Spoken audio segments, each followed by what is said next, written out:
Chapter number 3 ની અંદર આગળના લેક્ચર્સમાં આપણે જે જોયું આજે એ ટોપિકને આગળ વધારતા પહેલા એક આજનો લેક્ચર ને આના પછીના હજી એક લેક્ચર કે એના પછીનો હજી એક લેક્ચર આપણે થોડાક એવા મેથેમેટિકલ કન્સેપ્ટ વિશે વાત કરીશું. આ કન્સેપ્ટ એવા હશે કે જે તમે હજી સુધી ભણેલા નથી. બીજી વાત, આની અંદર હું તમને 11-12 બંને ધોરણમાં જેટલો પણ ઉપયોગ આવવાનો છે એ બધી જ વસ્તુ એકસાથે આપી દઉં છું. મતલબ ઘણા બધા સૂત્ર આવશે, એ સૂત્રને લઈને કોઈ ટેન્શન લેવાની જરૂર નથી. જેમ જેમ આવતા જશે એમ ફરીથી હું તમને આવશે ત્યારે રિપીટ કરીશ. અત્યારે એટલા માટે કહું છું કે અત્યારે તમે થાય એટલી મેક્સિમમ પ્રેક્ટિસ કરો તો તમારા માટે વિકલન અને સંકલન જે આપણે ભણવાના છીએ એ ખૂબ જ ઈઝી થઈ જાય. તો હું આશા રાખું છું કે તમે બધા લોકો વિકલનની આ લેક્ચરની સાથે જ ખૂબ જ સરસ એવી પ્રેક્ટિસ કરશો. ઓકે, તો આજે આપણે શરૂ કરીએ છીએ એક ખૂબ જ અગત્યનો મેથેમેટિકલ કન્સેપ્ટ, અને એ કન્સેપ્ટનું નામ છે વિકલન. વિકલન મતલબ એક આખી મોટી વસ્તુ હોય એને ખૂબ જ નાના પાર્ટમાં જોવું, એના ભાગ પાડી એને છૂટું પાડી અને એને એક સૂક્ષ્મ સ્વરૂપે દર્શાવવી એને વિકલન કહેવાય. દાખલા તરીકે કોઈ એક પદાર્થ 1 વાગ્યાથી લઈ અને 5 વાગ્યા સુધી ગતિમાં છે, પરંતુ એક્ઝેક્ટ 3 વાગ્યે એ પદાર્થ કેટલી ઝડપથી ગતિ કરતો હતો. જો આ પ્રશ્નનો જવાબ આપવો હોય તો ત્યાં શું કરવું પડશે? આપણે સમયગાળો ધીમે ધીમે ઘટાડતા જાશું. ક્યાં સુધી ઘટાડશું? 0 ની નજીક આવે ત્યાં સુધી. અને છેલ્લે આપણને એક સોલ્યુશન મળશે, જે સોલ્યુશન એ વિકલનના સ્વરૂપનું આવશે. તો વિકલનને દર્શાવવામાં આવે છે dy by dx વડે.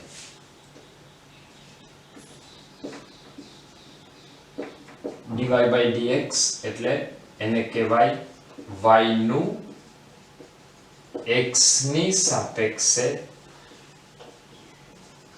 વિકલન. y નું x ની સાપેક્ષે વિકલન.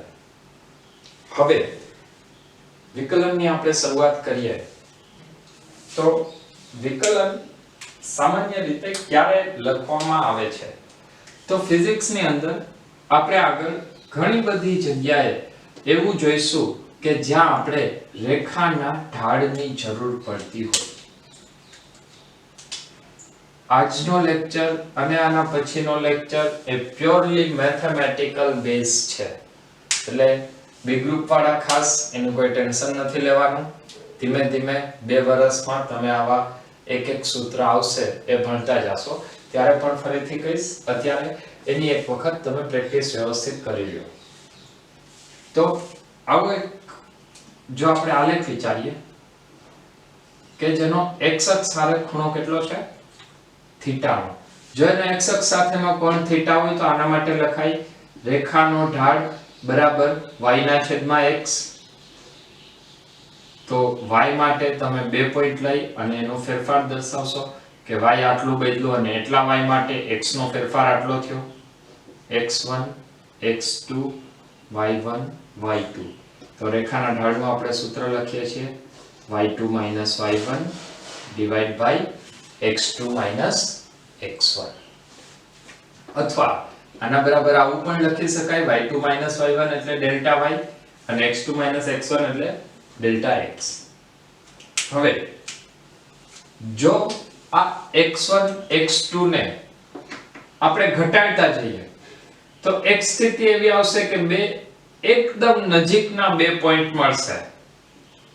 એક જ પોઈન્ટ નથી એવા, પરંતુ ખૂબ જ નજીકના 2 બિંદુઓ. તો એવા બિંદુઓ માટે ડેલ્ટા x ને બદલે હવે આપણે અહીંયા લખશું dx, અને dx માટે y યામ કેટલો મળશે? dy. તો આ જે ટર્મ મળ્યું dy by dx A x નું y નું x ની સાપેક્ષે વિકલન દર્શાવે છે. એને વિકલન પણ કહી શકાય, અથવા આલેખ પરથી એને રેખાનો ઢાળ પણ કહી શકાય, અથવા આલેખ પરથી એને tan થીટા પણ કહી શકાય. યાદ કરો tan થીટા. જુઓ આ ત્રિકોણ tan થીટા એટલે સામેની બાજુના છેદમાં પાછળની બાજુ, સામેની બાજુ ડેલ્ટા y, પાછળની બાજુ ડેલ્ટા x. ત્રણે ત્રણ વસ્તુ એક જ થશે. માત્ર તમે એને ક્યારે એપ્લાય કરો છો એ વિચારીને એમાં આગળ કયું સૂત્ર કેનો ઉપયોગ કરવો એ આપણે જોઈશું. આજનો લેક્ચર આપણે માત્ર ને માત્ર વિકલન માટે ઉપયોગ કરવાના છીએ. તો હવે આજના લેક્ચરની આપણે વિકલનનું સૌથી પહેલું સૂત્ર આપણે શરૂઆત કરીએ.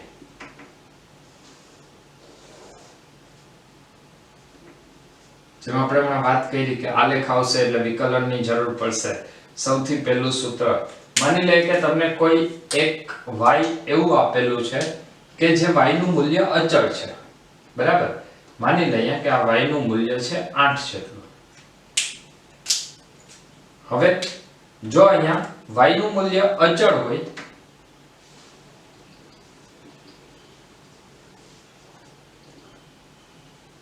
તો એનો x અક્ષ સાથેનો ખૂણો કેટલો છે? 0. જો એનો x અક્ષ સાથેનો ખૂણો 0 હોય તો એ ખૂણો એ જેનો ઢાળ થાય તો tan થીટા બરાબર કેટલું આવે? tan 0. ને tan 0 નું મૂલ્ય શું? 0. જો tan 0 નું મૂલ્ય 0 હોય તો એ તો શું થયું? dy by dx. આનો અર્થ એવો થાય કે જ્યારે પણ અચળ પદની વાત કરશું તો અચળ પદનું વિકલન શૂન્ય થાય. અચળ પદ એટલે જે અંશ છે ઈ છેદ ઉપર આધારિત હોવો જોઈએ નહીં. અહીંયા આપણે લખ્યું 8 તો 8 નું મૂલ્ય x સાપેક્ષે બદલાવાનું નથી એટલે એ અચળ થયો. જો 8 નું મૂલ્ય x સાપેક્ષે બદલાતું હોત તો એ અચળ ન થાત, તો વિકલન શૂન્ય ના થાય. મતલબ કે અંશ છેદ સાપેક્ષે બદલાય નહીં તો વિકલન શૂન્ય થશે. ક્લિયર છે આટલું? ચલો ધીમે ધીમે આપણે આગળના સૂત્ર તરફ આગળ વધીએ. બીજું જે સૂત્ર છે કે જેનો તમે 2 વર્ષમાં લગભગ એવું કહી શકાય કે હજારો વાર તમે ઉપયોગ કરવાના છો, એ સૂત્ર dy by dx. dy by dx અથવા એને આપણે આવું લખીએ કે જો y બરાબર x⁻n હોય તો d by dx of y એટલે x ની n ઘાત લખી શકાય આવું. d by dx of x⁻n અને x ની n ઘાત નું વિકલન કરવાનું હોય તો ઘાત આગળ આવશે અને ઘાતમાં 1 નો ઘટાડો થાય. શું બનશે સૂત્ર? ઘાત આગળ આવે અને ઘાતમાં 1 નો ઘટાડો થાય. તો આના ઉપરથી હવે આપણે એક બે ઉદાહરણ જોઈ લઈએ. ચલો તો એના ઉદાહરણમાં આવશે દાખલા તરીકે એવી વાત, એક એવું ઉદાહરણ લઈએ d by dx of x⁻6. તો શું કરશું? 6 ઘાત આગળ આવે અને 6 માંથી 1 જાય તો 5. d by dx of x³ તો શું આવશે? ઘાત આગળ આવે, ઘાતમાં 1 નો ઘટાડો એટલે 2. માની લ્યો કે તમને એક આવું પદ આપેલું છે d by dx of 2x³ તો અચળ પદને પહેલા બહાર કાઢી લેવાનું. અચળ પદને બહાર કાઢી લીધું, હવે વધ્યું શું? d by dx of x³ તો એ તો આપણું બીજા નિયમ જેવું જ થઈ ગયું. તો આના માટે શું લખાય? 2 into ઘાત આગળ આવે, ઘાતમાં 1 નો ઘટાડો અને એટલા માટે d by dx of 2x³ નો જવાબ કેટલો આવશે? 6x². તો આ વિકલનનું બીજું સૂત્ર હતું. આ થોડાક સૂત્ર આપણે આજના દિવસની અંદર ભણવાના છીએ. ત્યારબાદ હજી આ જ સૂત્રને થોડું આગળ વિચારશું તો આપણને ફરીથી એક નવું પરિણામ મળશે. d by dx of x raised to 1. d by dx of x raised to 1 લખવું હોય તો એના માટે સૂત્ર શું? ઘાત આગળ આવે, ઘાતમાં 1 નો ઘટાડો, 1 નો ઘટાડો એટલે 1 ઘાતમાંથી 1 વઈ જાય તો 0, તો જવાબ આવ્યો 1. તો d by dx of x કેટલું થશે? 1.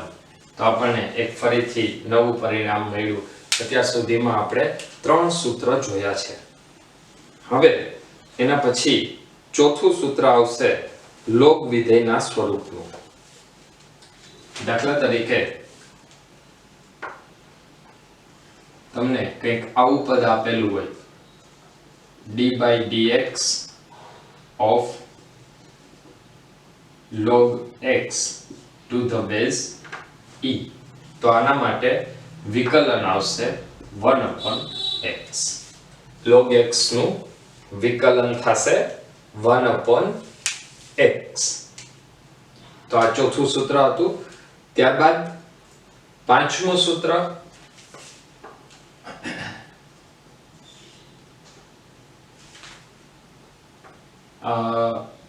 d by dx of log x.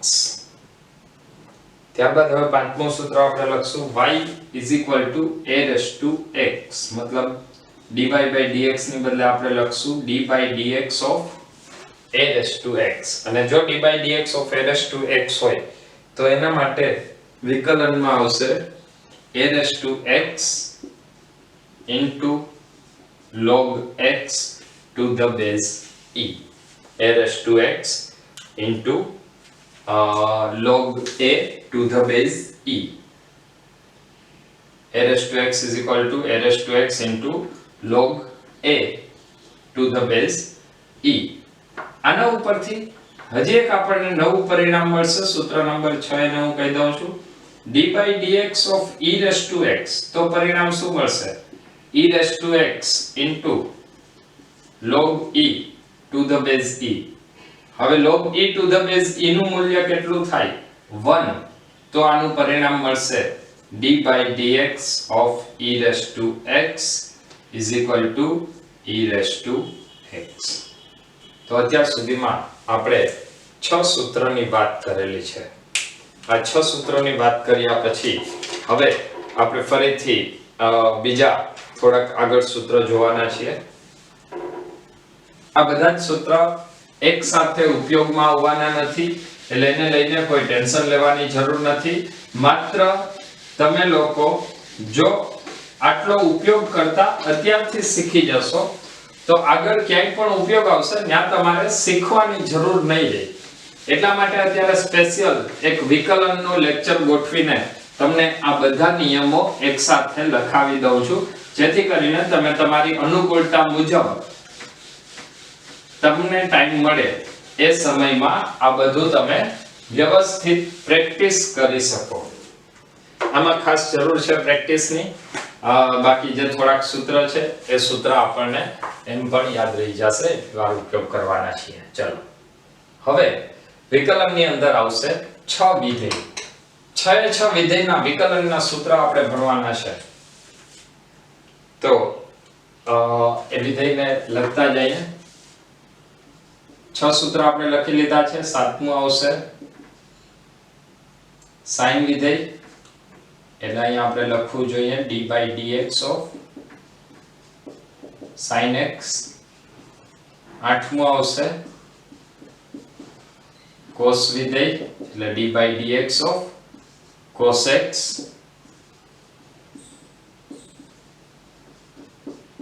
પછી આવશે tan,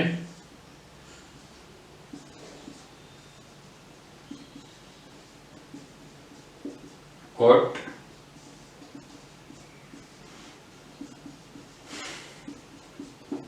sec,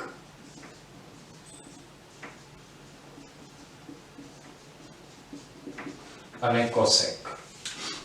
આ 6 વિધેય છે. 6 વિધેયના વિકલનના સૂત્ર આપણે યાદ રાખવાના છે. વિકલનના સૂત્ર યાદ રાખવા માટે સૌથી પહેલી ટ્રીક, જ્યાં પણ c ઉપરથી વિધેય શરૂ થાય છે ત્યાં માઈનસની નિશાની મૂકી દો. જે પણ વિધેય c પરથી શરૂ થાય છે એનું વિકલન હંમેશા માઈનસ આવશે. ત્યારબાદ sin નું વિકલન થશે cos. તો cos નું વિકલન શું થશે? Minus sin. tan નું આવશે sec square. cot નું cosec square. sec નું આવશે sec into tan અને cosec નું આવશે cosec into cot. આ સૂત્ર અત્યારે ટેન્શન રાખીને યાદ રાખવાની જરૂર નથી. અત્યારે પ્રેક્ટિસ કરશો તો આમાંથી લગભગ બધા સૂત્ર તમને યાદ રહી જશે. તો આ 12 વિધેયના 6 સૂત્ર મળીને અત્યાર સુધીમાં ટોટલ આપણે વિકલન માટેના 12 સૂત્ર જોયા. ત્યાર પછી હવે જે સૂત્ર આવશે એ કેટલાક નિયમો છે સરવાળા બાદબાકી માટે, ગુણાકાર માટે અને ભાગાકાર માટે. તો હવે એ નિયમોની આપણે વાત કરી લે. પહેલું આવશે સરવાળા માટે. દાખલા તરીકે તમને એક પદ આવું આપેલું છે કે y x² + 3x. તો આનું જો આપણે વિકલન કરવું હોય, મતલબ d/dx of y આપણે જોતું હોય તો શું કરવાનું? તો અત્યાર સુધી આ એક જ પદ હતું. હવે આમાં બે પદ આપેલા છે, કોઈ વાંધો નહીં, બે પદને અલગ અલગ લખી નાખીએ એટલે શું આવશે? d/dx of x². આ નિશાની જે પણ હોય, પ્લસ હોય તો પ્લસ, માઈનસ હોય તો minus, d/dx of 3x. Clear છે? બંનેનું વિકલન કરી નાખો. x² નું વિકલન શું થશે? 2x, 3 આગળ આવે અને x નું વિકલન થાય 1. તો અહીંયા આપણને પદ મળશે d/dx of y. y એટલે શું છે? x² + 3x. એનું વિકલન કેટલું મળે? 2x + 3. આ ક્લિયર છે? જ્યારે પદ સરવાળામાં કે બાદબાકીમાં હોય તો દરેકે દરેક પદનું અલગ અલગ વિકલન કરી અને પરિણામ મેળવવાનું. સરવાળો હોય તો નિશાની સરવાળાની આવશે, બાદબાકી હોય તો નિશાની બાદબાકીની આવશે. ત્યારબાદ 14મો નિયમ એ આવશે બે પદ જ્યારે ગુણાકારમાં હોય. d/dx of y. y ની બદલે અહીંયા હું લખું છું u * v. આને uv રૂલ તરીકે પણ ઓળખવામાં આવે છે. મતલબ બે જ્યારે ગુણાકારમાં હોય ત્યારે કરવાનું શું? તો સૌથી પહેલા પહેલું પદ એમને લખશું, બીજા પદનું વિકલન કરશું, પછી પ્લસની નિશાની, પહેલા પદનું વિકલન, બીજું પદ એમને. બે પદ ગુણાકારમાં હોય અને બંને પદ છેદ ઉપર આધારિત હોય. મતલબ u અને v બંને એવા છે કે જે x સાથે બદલાય છે. તો એના વિકલન માટે સૂત્ર શું? પહેલું એમને બીજાનું વિકલન વત્તા પહેલાનું વિકલન બીજું એમને. ક્લિયર? બે પદનો ગુણાકાર હોય તો uv રૂલ એટલે શું કરવાનું? પહેલું એમને બીજાનું વિકલન વત્તા પહેલાનું વિકલન બીજું એમને.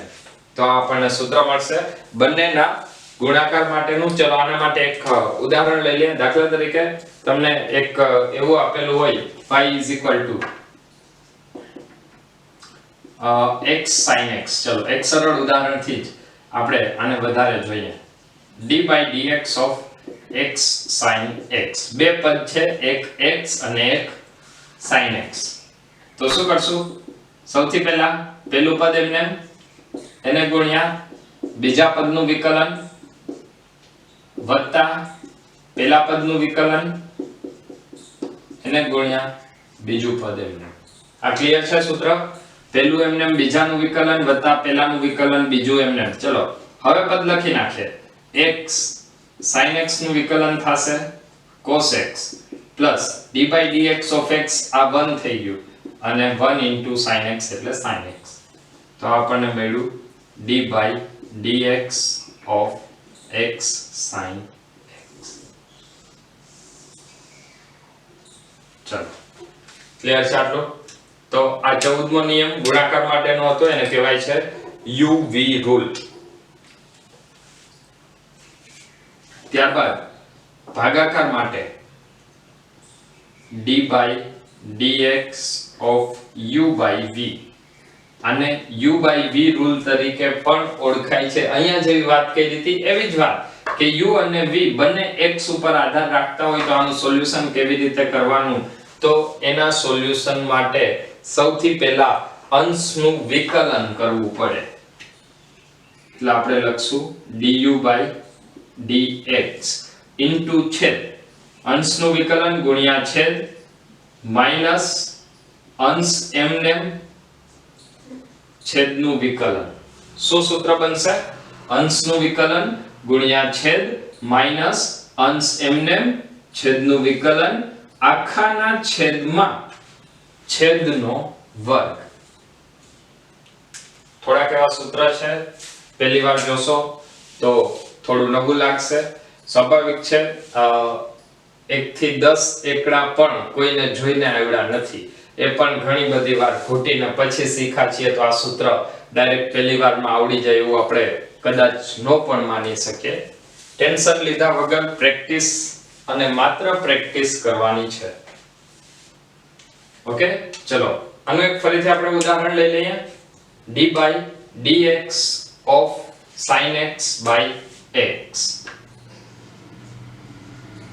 d by dx of sin x by x. તો d by dx of sin x by x એના માટે કરવાનું શું? સૌથી પહેલા અંશનું વિકલન એટલે d by dx of sin x into છેદ માઈનસ અંશ એમને અને છેદનું વિકલન d by dx of x આખાના છેદમાં છેદનો વર્ગ. આનો જવાબ શું આવશે? d by dx of sin x એટલે cos x into x. તો હું આ x ને પહેલા લખી નાખું છું, એટલે થશે x cos x minus sin x divided by x square. આ આપણને મળશે બે પદ જ્યારે ભાગાકારમાં હોય ત્યારે. ત્યારબાદ હજી એક નિયમ આપણે આજના લેક્ચરમાં જોવાનો છે. એ નિયમ છે ચેન રૂલ.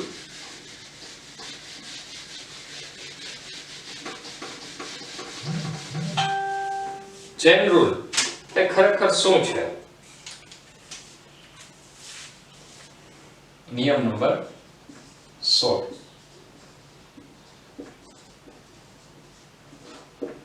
માની લો કે કોઈ પદ તમને સીધે સીધું x ના સ્વરૂપમાં નથી આપ્યું.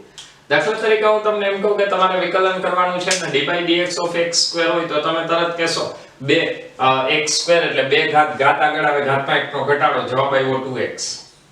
પરંતુ x square ની બદલે કંઈક કૌંસમાં x વાળું પદ છે અને એનો વર્ગ છે. ચલો એક ઉદાહરણ લઈએ ચેન રૂલનું. દાખલા તરીકે તમને આપેલું છે y is equal to x square plus 1. તો આના માટે આપણે શું લખશું? dy by dx is equal to, સૌથી પહેલા તો આ પદ આખે આખું લખવું પડશે. ઓકે, આને હું લખી નાખું છું y is equal to x square plus 1 whole square. ઠીક છે? ચલો તો x square plus 1 whole square, તો એના માટે આપણે શું લખશું? સૌથી પહેલું સ્ટેપ શું? ઘાત આગળ આવે, ઘાતમાં 1 નો ઘટાડો. આ સૂત્ર ક્યારે લાગે?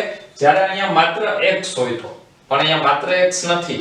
તો શું કરવાનું? આ જે પણ પદ હતું કે જેને આપણે x તરીકે વિચારેલું છે એ પદનું ફરીથી વિકલન કરી નાખવાનું.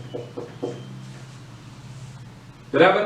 એ પદનું ફરીથી વિકલન કરશું એટલે હવે આપણને મળશે 2 into x square plus 1 into d by dx of x square એટલે 2x plus 1. તો આ જવાબ આવશે 4x into x square plus 1. Chain rule ની અંદર જે પણ સોલ્યુશન થાય એ સોલ્યુશનમાં તમે જેના બરાબર x ધારેલો છે એ પદને આગળ ફરીથી એનું ગુણ્યા એનું વિકલન કરતું જવાનું એટલે જવાબ આવે. ચલો આવું એક હજી ઉદાહરણ લઈએ. y sin e raised to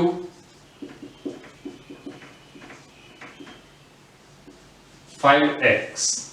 એક પદ તમને આપેલું છે y sin e raised to 5x. તો આના માટે ફરીથી આપણે એનું વિકલન મેળવવાનું છે. તો dy by dx માટે હવે શું કરશું? સૌથી પહેલા શું છે sin, તો આ પદ આખે આખું x ધારી લ્યો. sin નું વિકલન શું થાય? cos x એટલે આવશે e raised to 5x. હવે શું કરવાનું? જે આપણે x ધાર્યો તો એ x નું પાછું વિકલન કરી નાખો. d by dx of e raised to 5x.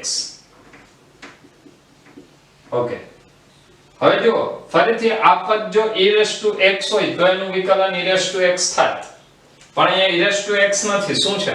e raised to 5x. કોઈ વાંધો નહીં, ફરીથી આ જે ઘાત છે એને આપણે x લઈ લઈએ તો અહીંયા આવશે e raised to 5x into, હવે જેને તમે x લીધું હતું એનું પાછું વિકલન કરી નાખો, d by dx of 5x. તો અહીંયા આવશે d by dx of 5x એટલે 5 પછી e raised to 5x અને cos e raised to 5x. આ શેના બરાબર મળશે? dy by dx is equal to, તો એને કહેવામાં આવે છે ચેન રૂલ. હવે એક વિકલનનો આપણે ઉપયોગ જોઈ લઈએ કે જેનો ઉપયોગ તમે આગળ ગુજરાત બોર્ડની સાથે સાથે કોમ્પિટિટિવ એક્ઝામની અંદર પણ એનો તમે ઉપયોગ કરી શકો. ઘણી વખત તમને ક્વેશ્ચનની અંદર એવું પૂછેલું હોય કે એક રકમ તમને આપેલી હોય અને એના માટે તમારે એવી શરત મેળવવાની હોય કે જેથી તમને પરિણામ મહત્તમ કે ન્યૂનતમ મળે. મતલબ તમારે એક એવી શરત વિચારવાની છે કે જેથી તેનું પરિણામ મહત્તમ કે ન્યૂનતમ મળે ને એ શરત માટે તમારે એનું વિકલન શૂન્ય લેવાનું. જો વિકલન શૂન્ય થાય તો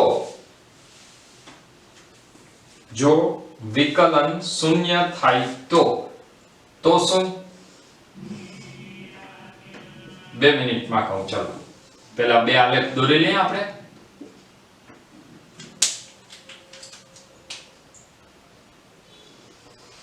આ કંઈક બે આલેખ છે. આપણે વિકલન શૂન્ય કરવું એનો મતલબ શું? એને દોરેલો સ્પર્શક નો ઢાળ શૂન્ય હોવો જોઈએ અથવા દોરેલો સ્પર્શક x અક્ષને સમાંતર હોવો જોઈએ. જો આ બંનેમાં x અક્ષને સમાંતર છે મતલબ ઢાળ 0, તો આ મૂલ્ય મિનિમમ મળશે અને આ મૂલ્ય મેક્સિમમ મળશે. આ જ કન્સેપ્ટનો આપણે ઉપયોગ કરીને હવે પછીથી યાદ રાખશું કે જો કોઈ પદ x ના સ્વરૂપનું આપેલું હોય જેને આપણે y ધારશું તો y નું મૂલ્ય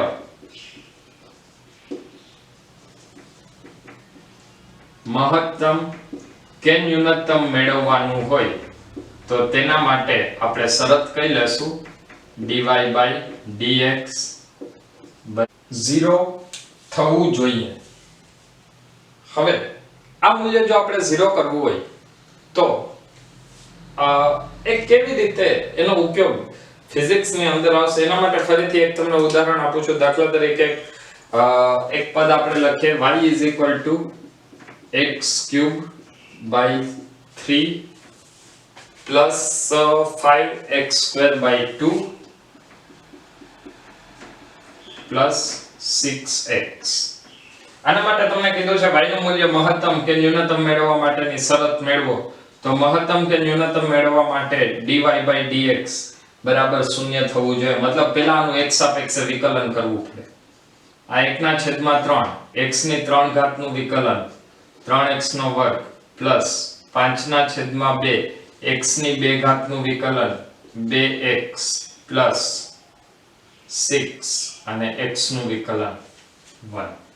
આ 2 ભાગી જશે, 3 ભાગી જશે, વધ્યું શું? dy by dx is equal to x² plus 5x plus 6 બરાબર કેટલું થવું જોઈએ? 0. શા માટે? મહત્તમ કે ન્યૂનતમ મૂલ્ય મેળવવું છે. તો એના માટે હવે જો આનું આપણે સાદુરૂપ આપીએ તો સાદુરૂપ આપણને મળશે x plus 3 અને x plus 2 બરાબર 0. મતલબ કાં તો x બરાબર -3 હોય મહત્તમ અથવા ન્યૂનતમ માટે, અથવા x બરાબર -2 હોય. આ બંનેની તમે કિંમત મૂકશો તો એક ની અંદર તમને મેક્સિમમ મળશે, એક ની અંદર મિનિમમ મળશે.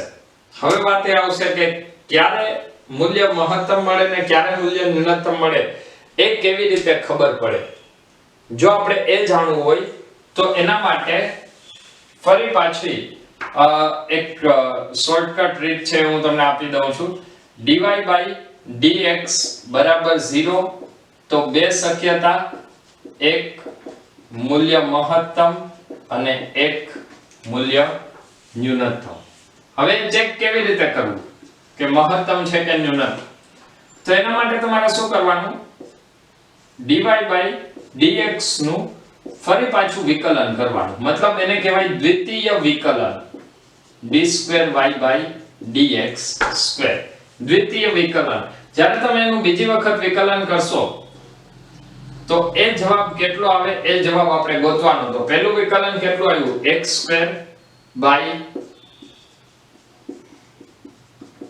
x² plus 5x plus 6. તો આનું બીજું વિકલન આવશે 2x plus 5. આ આપણને પરિણામ મળ્યું d2y dx². આ જે પરિણામ મળ્યું એ પરિણામની અંદર x ની બંને કિંમત મૂકી દો. એટલે એક વખત x બરાબર -3 લઈએ તો આપણને કિંમત કેટલી મળશે? 2 into -3 plus 5 -6 plus 5 -1. આ કિંમત કેવી મળી? ઋણ. અને બીજી વખત તમે બીજું મૂલ્ય વિચારો તો તમને કિંમત મળશે 2 into -2 plus 5 is equal to -4 plus 5 plus 1. આ મૂલ્ય મળ્યું ધન. જો મૂલ્ય ઋણ મળે તો એ તમને મહત્તમ મૂલ્ય આપશે, અને જો મૂલ્ય ધન મળે તો એ ન્યૂનતમ મૂલ્ય આપશે. તો આજના દિવસની અંદર આપણે જે પણ વાત કરી એ તમામ વાત 11-12 સાયન્સ 2 વર્ષની અંદર તમે વિકલનમાં જેટલો પણ ઉપયોગ કરવાના છો એ તમામ પ્રકારના સૂત્ર મેં તમને અહીંયા આપી દીધા છે. જ્યારે પણ આપણે આગળ ભણતા જશું તો આગળના લેક્ચરની અંદર આ સૂત્રનો ક્યાંક ને ક્યાંક ઉપયોગ થશે. ગભરાવાની જરૂર નથી, પરંતુ તેની પ્રેક્ટિસ કરશો તો આ સૂત્ર યાદ રાખવા સહેલા બનશે. તો બધા પ્રેક્ટિસ કરો. ખૂબ જ ઝડપથી આપણે નેક્સ્ટ લેક્ચરની અંદર મળીએ છીએ, જેની અંદર આવું જ એક બીજું ગાણિતિક પદ સંકલન સાથે આપણે નેક્સ્ટ લેક્ચરની અંદર મળીએ છીએ. ત્યાં સુધી બધા મહેનત કરતા રહ્યો. Wish you all the best.